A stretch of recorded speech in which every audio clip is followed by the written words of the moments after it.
When it comes to professional wrestling, if you are talking about it, we are talking about it. Welcome to the Wrestle Chat Podcast with the Ant-Man. I hope by the end of this podcast, we can show you how a kid from southern Oklahoma and another born in Canada and raised in England have so much in common, all because of their affection for professional wrestling and specifically the Von Erich family. I being the kid from Oklahoma and my guest discovering world-class championship wrestling after moving, no, not to Texas, but England. He's the writer and the director of the Iron Claw, Sean Durkin. Welcome to the Wrestle Chat Podcast. Good to have you on today. Thanks for having me. Yeah, so we're talking about a time where, streaming whatever match that you wanted was, well, it was impossible. It hadn't been invented yet. You were at the mercy of syndicated television, or if you were lucky, you knew someone who could record some matches on a VHS and give those to you. So tell me, how'd you come to discover world-class championship wrestling from Dallas, Texas, and the Von Erich family while living in England? Yeah, I mean, it was a challenge. It was late 80s, early 90s. I was just so obsessed with wrestling. It was everything to me.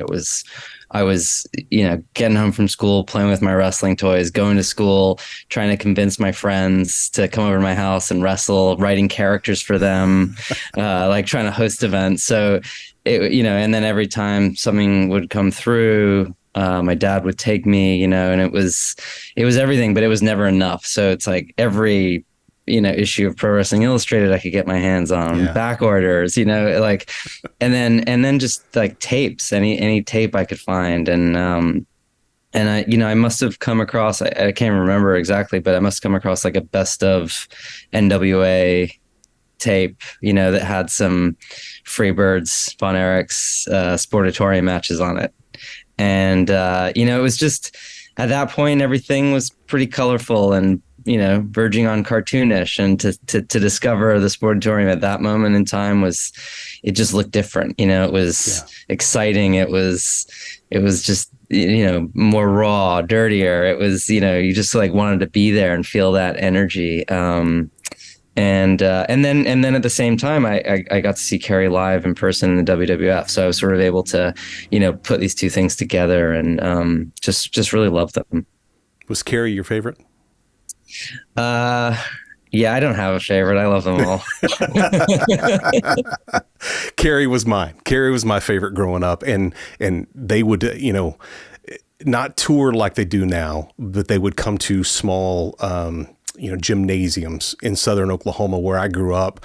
And so it was, now looking back on it, I did not realize how blessed we were to be so close to the action and to see the stars that we got to see in the space that we got to see them in, because it wasn't Madison Square Garden. It was my high school gym. Incredible. I mean, in some ways that's the energy I wanted to tap into in making the movie, was like to be that close to these guys in these small places that were just, wrestling's so polished and grand now, and just getting back to some of those, the purity of it. I just love that time. And that's, it's incredible that you experienced that. Anyone who was a fan in real time while it was going on has since gone back to watch documentaries and shoot interviews and things like that on YouTube. So the stories are out there.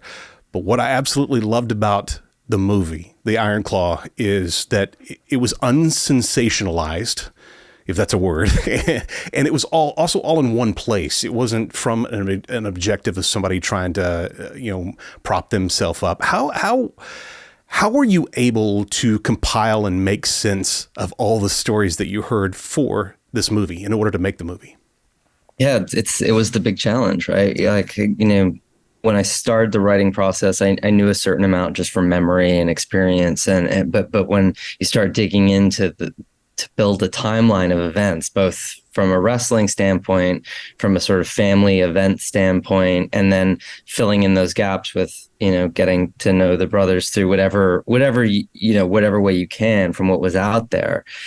It's just such an epic undertaking. And so I started the process of chipping away and just trying to find the core of the story, but again, without ever trying to sensationalize anything. I just wanted to tell this human story of I think in some way, some of my original interest in wrestling was like that these guys are out in the ring performing the ultimate act of pain or the ultimate act of joy, or you can go and as an audience member have all these feelings that they're having in the ring that you can't necessarily have in life. And what drew me to this story and what I'm most interested in was like, well, they were showing all these emotions in the ring and performing the stuff, but in real life, they weren't allowed to have those feelings. They weren't allowed to show their emotions. And so for me, it was always, the way in was always through this sort of inner life and trying to get to that. Some of my favorite films ever are the ones that I find something new every time I watch them, because of all the detail that's in the movie. And I missed on the first pass or the second pass. The amount of detail that went into the Iron Claw was unreal. I mentioned just, in the trailer, I saw how the actor portraying Michael Hayes would bump, and he looked exactly like Michael Hayes bumping back then. And I don't know what Michael Hayes would look like bumping right now, but he looked like him back then, at least. Clearly detail in this film was very important to you. Yeah, very important. And it always is. And I think it's even higher when you're a wrestling fan making a wrestling movie. Yeah. Because, as a wrestling fan that when something comes out about wrestling, you're going to, you're going to take it down if it's not right. That's right. And so I know the bar is high. And, when I brought in Chavo Guerrero to be my partner on the wrestling side and to, train these actors. And, I told him, I was like, this has to be the highest level. This, people have to consider this, one of the best movies about wrestling you could imagine, because it just has to be that good in order to have people accept it. And so, we set the bar high and really tried to live up to that. No, you did. It was wonderful. Do you, not to ask like your favorite one, but do you have one in particular that you wanted to make sure and fine tune and go, this detail or these details need to be spot on? Yeah.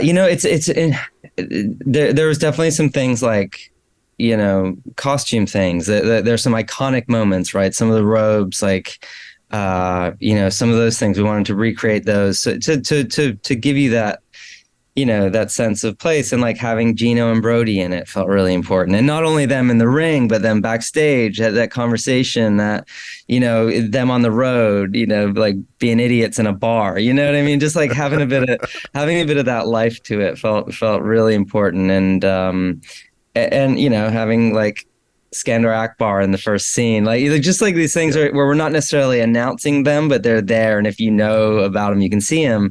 But also, like, if you're not a wrestling fan, you don't need to know, and that's important too. Is like that balance of, because I want people to come to this who are not wrestling fans, who are, I want to like hopefully shed some light on the wrestling world in the process, to people who are not into wrestling. And back then too, I mean, I know these guys would be saying, thank God there weren't, but there were no cell phones. Nobody's shooting video of them at the bar. So you have to use your imagination. And I feel like the movie gave us a glimpse at something we'll never get to see, of guys like that hanging out, before matches, after matches, back in the locker room, things like that. Yeah, it was certainly something I sort of dreamed of, and was like, oh, what are they talking about before? It's like, what are they, what are they doing in the crappy bar they're going to that night? And yeah, there's so many stories inside this one grand story of the Iron Claw. Was there a particular one that you shot that ended up on the proverbial cutting room floor? Yeah, for sure. There definitely was. There always is, obviously. There's I guess along the, like in the whole process, there's always like, you're making these choices to focus the movie. And, so there's always things, and you're just like, we're just constantly examining what's the best way to tell the story, what's the focus of the story, and making those decisions. There are two details, front end and back end, Jackie and Chris, that were not a part of this story. Was there and I'm sure there is, but I want to hear your answer on that. Was there a thought process of not including them in this movie? Because it's not about necessarily the Von Erich the whole life. It's about this one together collective story that is the movie. What was the thought on not including them? Yeah, I mean, it was the hardest decision I've ever made as a writer. I wrote the script for 7 years, and Chris was in it for 5 of those years. I mean, we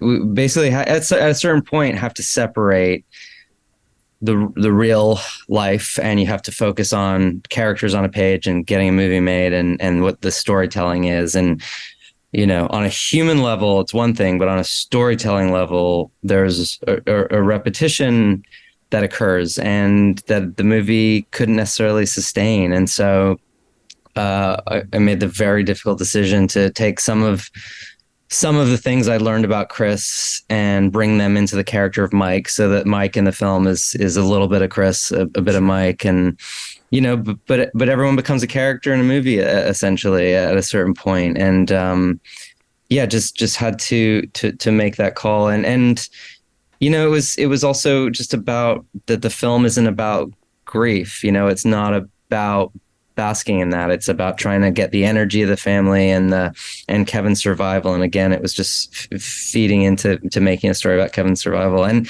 and the same with Jackie. I think in earlier drafts, I probably dealt with that a bit more. But again, it was just making the choice to make Jackie someone talked about, and then obviously there's I feel like there was a little nod to Chris at Kevin's wedding when Doris said, good thing I can't get pregnant again.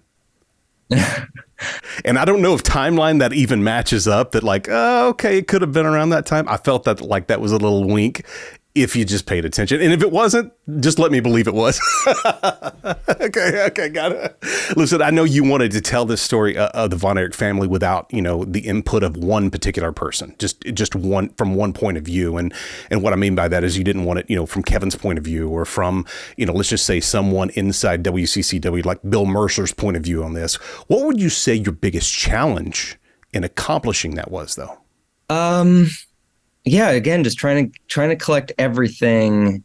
One of the big early challenges was like how to make sure the source is good, how to make sure it's not coming from like gossip or myth or like those sorts of things that emerge in wrestling folklore, and making sure that they were we're basing the events in the movie off of things that did happen, and figuring out those reputable sources. And so that was really the journey. But just trying to look at everything and everyone. And, I mean, again, like, Chris, making the decision to lose Chris is one thing, but there's also like a lot of wrestling detail that I just loved that I sort of, just even, the way the show was shot and those decisions to use the camera the way that they did back then. That was all a big, that was all, a really difficult decision. And Sure. But ultimately it's about Kevin's survival and Kevin's emotional story.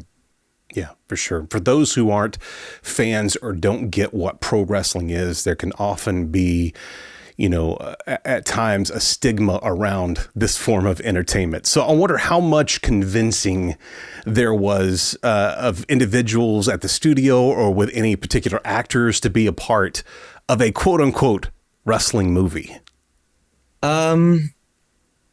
It's interesting. I think, I started working on this in 2015, and I feel like as I was sort of quietly building the film and putting it together, I think maybe there were some questions about that, but, my love for wrestling is deep, and I just trusted that it, ultimately I could get people on side eventually. But I think also in that time, I feel like wrestling is like, maybe some of the people who would have said, why would you do this then, probably aren't saying it now. It feels like we're, we're in a sort of, I don't know how to put it, like we're in a high point again, and it's you know what I mean, and so I think it's some of the timing of that and building the film at a time where wrestling is having such a great moment again was helpful and lucky. doesn't hurt that two major stars are pro wrestlers, does it? Two major movie stars with The Rock and John Cena. Absolutely. Doesn't hurt that, Absolutely. Are you watching? I met John last first. Did you? Oh, how was that? Yeah. It's incredible. Yeah. I bet. Are you watching any of the current product? Not as regularly as I would like to. I sort of keep an eye on things. I watch occasionally, watch some of the big matches and stuff, and but yeah, not as regularly as I'd like. You're a little busy right now. I understand. Yeah, two small kids too. Yes, that'll do it right there. I have two as well. Clearly, A24 believes in this film because, it seems like movies that are promoted as July 4th movies and Christmas releases are ones that they're pushing to be big ones. What would you say your expectations for the Iron Claw are? Look, I focus on the movie and getting the movie made and making the best movie I believe possible, and beyond that, sort of hand it over to them, and they've just been the best partners and they believe in it, and by releasing it on Christmas, it's sort of the ultimate show of how much they believe in it. So look, we've been screening it for about a month now, and it seems to really be affecting audiences on an emotional level, on a wrestling level, so hopefully that continues once we get it out wide. Want to be as professional as I can on an interview with you, but it did take me back, and it was very weird's not the right word, but I haven't been taken back like that with the WWE Network. I haven't been taken back like that with watching old matches on YouTube. I was watching this movie. I went to. Did you ever go to the Sportatorium or get a chance to before it was taken down? No, never. I went to the ground. Went to the ground, and I got to be inside the Sportatorium one time, but not for wrestling. My dad is a country singer, and not well known, but he was opening for another artist. The stage was the ring with no ropes, and after the concert and everything was cleared out, I wrestled a match in the Sportatorium ring against my father. Wow, that's incredible. And I know that wasn't the inside of the Sportatorium clearly because the place is gone. But when you were shooting, when I saw the first shot of the inside of the Sportatorium of the movie, I was like, there it is. That's it. That's the place. That's the place. Thank you for making this film, and thank you for the hard work you put into it, and for sharing it with many, many, many people just like me who you've instantly taken back and provided some, even in the middle of so much heartache and tragedy in a family, that it brought some closure, I think, for some people. And I'm not going to speak for them, but I think that stuff like this does. And also just helps remember a great time in pro wrestling, and something that, like I started off the conversation with, a kid from Southern Oklahoma and a kid from England had in common, and didn't even know we were watching the same stuff. And I appreciate you taking the time to be on the podcast today, and it's been great to talk to you. Thank you. Your reaction means a lot, and that's what I hope people are going to get from it. So thank you very much. Hope everybody goes to see it. Sean, thank you so much. Great to talk to you today, man.